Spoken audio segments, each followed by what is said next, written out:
LRS modern public school के इस 9वें वार्षिक महोत्सव के अवसर पर 9 वर्ष हो गए आपके विद्यालय की स्थापना को। इस अवसर पर मुझे निमंत्रण देने के लिए मैं आपके स्कूल के संस्थापक और आप लोगों के प्राचार्य श्री अरविंद जी को बहुत धन्यवाद देना चाहता हूं। इस प्रांगण में उपस्थित सुनीता जी, मेरे बड़े भाई समान और जिनका मार्गदर्शन मुझे लगातार मिलता है, ऐसे विनोद भैया, बक्सर के नेता और भारतीय जनता पार्टी के जिला के प्रवक्ता जितेंद्र जी, मेरे छोटे भाई के समान और जो लगातार आपके बीच में सामाजिक कार्यों में उपस्थित हो रहे हैं, ऐसे शांति जी, मेरे बड़े भाई समान राजकुमार जी, छोटे भाई समान प्रिंस जी, अन्य सभी उपस्थित गणमान्य जन और आप प्यारे बच्चों, स्वाभाविक तौर पर जो पद्धति हम लोगों ने विकसित की है और हमारे समाज में मूल रूप से शिक्षा का एक बहुत बड़ा स्थान है। हमारा समाज आज से नहीं, जब दुनिया में असभ्यता थी उस समय पर भी हम समाज के सबसे शिक्षित वर्गों में से एक थे। एक समय पर विद्यालय जो होते थे वो मंदिरों के माध्यम से संचालित होते थे पूरे भारत भर। उनको फिर बाद में गुरुकुल भी कहा जाने लगा। अलग अलग अवस्थाओं में अलग अलग प्रकार की प्रवृत्ति और प्रकृति के साथ भारत की समाज ने अपनी रचना की। आज जो नया परिवेश है उसमें इस प्रकार के नए मॉडर्न विद्यालयों की स्थापना हो रही है और समाज में एक प्रकार से कह सकते हैं कि आने वाले भविष्य के निर्माण में इस प्रकार के विद्यालयों की बहुत बड़ी भूमिका है। जो शहरी परिवेश है वहां पर तो विद्यालय चल ही रहे हैं, स्वाभाविक तौर पर एक बड़ा वर्ग जो है वो जो शहर में रहता है उसको शिक्षा आसानी से उपलब्ध हो जाती है, गुणवत्तापूर्ण शिक्षा आसानी से उपलब्ध हो जाती है। लेकिन जब ग्रामीण अंचलों की तरफ भारत में हम प्रवेश करते हैं तो स्वाभाविक तौर पर एक बड़ी कमी लंबे समय से भारत के अलग अलग गांवों में अलग अलग परिवेशों में देखने को मिलती थी। सरकारी विद्यालय होते जरूर हैं, उनमें शिक्षक भी होते हैं, सरकार ने अपने स्तर से जो भी व्यवस्थाएं सरकार बना सकती है उन व्यवस्थाओं की रचना में सरकार भी पीछे नहीं है। लेकिन जहां पर गुणवत्ता की बात आती है वहां पर वो विद्यालय आज के समय पर भी पहले भी अक्षम थे और आज भी अक्षम।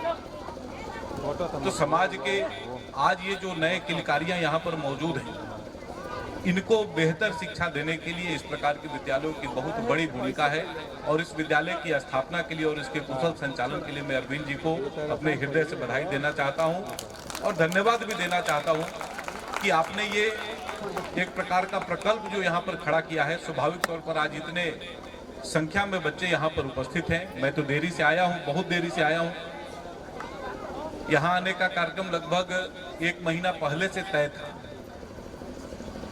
लेकिन जो पहले हम लोग सुनते थे कि नेताओं के जीवन में कुछ हलचल होती है और उस हलचल की वजह से उनका समय का तारतम्य जो है वो गड़बड़ा जाता है। तो परसों तक यहाँ पर पहुँचने का जो समय 11 बजे था, हम 11 बजे ही आ गए। लेकिन परसों एक नई सूचना आई और पार्टी का आज एक महत्वपूर्ण बैठक पटना में अभी चल रहा है। यहाँ बक्सर से भी बहुत सारे लोग गए हैं और वहाँ पर प्रदेश के पदाधिकारी के नाते और जो हमारा प्रशिक्षण का कार्यक्रम चलना है उसमें एक भाग होने के नाते मुझे वहाँ पर उपस्थित होना अनिवार्य था। तो उस अनिवार्यता को पूरा करके जो दूसरी अनिवार्यता थी, जो पहले से प्राथमिक अनिवार्यता थी, उसको पूरा करने के लिए मैं यहाँ पर आया हूँ। आप लोगों ने मुझे बुलाया, इसके लिए मैं आपको धन्यवाद भी देना चाहता हूँ।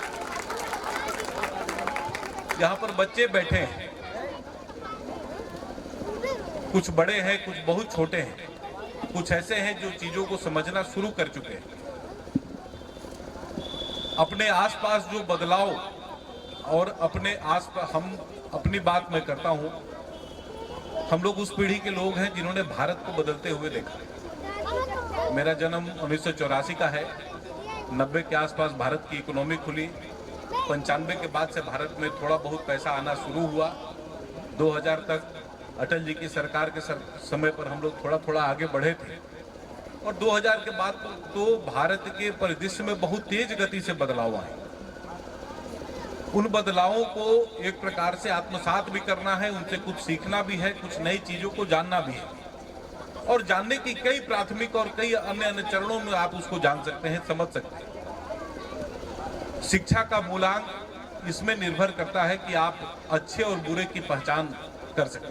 शिक्षा का मूल उद्देश्य यही है, गलत और सही की पहचान कर सकें कि क्या मेरे लिए सही है और क्या गलत है, क्या मेरे लिए सही है, क्या समाज के लिए सही है, क्या राष्ट्र के लिए सही है, क्या देश के लिए सही है। जो सही हो उसी रास्ते पर चलेंगे, उसी रास्ते से अपना मुकाम हासिल करेंगे। और भारत की भूमि आज से नहीं, बहुत पहले से बहुत उर्वर भूमि रही है। समाज में हर प्रकार के व्यक्ति के लिए भारत में जरूर कुछ न कुछ ईश्वर ने बनाया। तो जो जैसे भी हों, जहां से भी हों, जितना भी पढ़ते हों, उससे आगे सीखने का कोशिश करेंगे।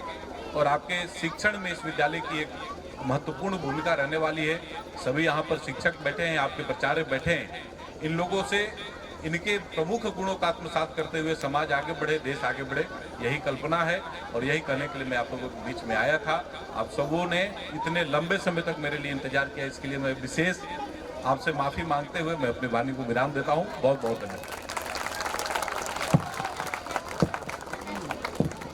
सर, माननीय मुख्य अतिथि साहब से यही कहूँगी कि देर लगी आने में, आप आए, बस यही सौभाग्य है, इतना ही सौभाग्य। और साथ में ही सर ने कहा कि यहाँ इस तरीके के विद्यालय या जो नई शिक्षा, देखिए सर, हम जानते हैं कि बक्सर विश्वामित्र की नगरी क्यों कहलाती है, क्योंकि पहली शिक्षा जो दी गई थी वो राम को, वो इसी बक्सर में दी गई थी।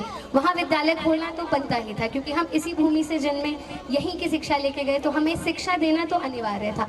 और आपने जो कहा, हम उसकी हमेशा, उस बात की हमेशा मर्यादा रखेंगे और आज भी रखते हैं। हम अपने बच्चों को वो जो गुरु शिष्य का आचरण है वो आज भी मर्यादा के तहत ही सिखाते हैं। हमारे आपको संस्कृति भी मिलेगी, भाषा भी मिलेगी। अगर हम इंग्लिश मीडियम हैं तो आपको हिंदी, भोजपुरी, अंगिका, मैथिली, हर प्रकार के आपको सांस्कृतिक कार्यक्रम मिलेंगे, क्योंकि हम चाहते हैं कि बच्चे की ओवरऑल ग्रोथ हो। हमें ये नहीं है कि जस्ट बिकॉज हम इंग्लिश मीडियम को प्रमोट करते हैं और अपना ही बिहार पीछे रह जाए। इसीलिए जब भी आप, अगर यहाँ पर जो भी लोग मौजूद हैं, आप पूछिए, हम बीते 9 सालों से हमेशा सांस्कृतिक कार्यक्रम में भोजपुरी, अपनी बिहार को हमेशा प्रमोट करते हैं, ताकि जो बच्चे बिहार में हैं उन्हें पता हो कि वो किस कीमती जगह से आते हैं, और जब वो कहीं बाहर जाएँ तो वापस लौट के आ सके, इसी बिहार को आगे बढ़ाने के लिए। तो आपके हमेशा उसी सौभाग्य के साथ हम आगे बढ़ते रहेंगे, यही आपसे हमारा वादा रहेगा। बहुत बहुत धन्यवाद सर। आप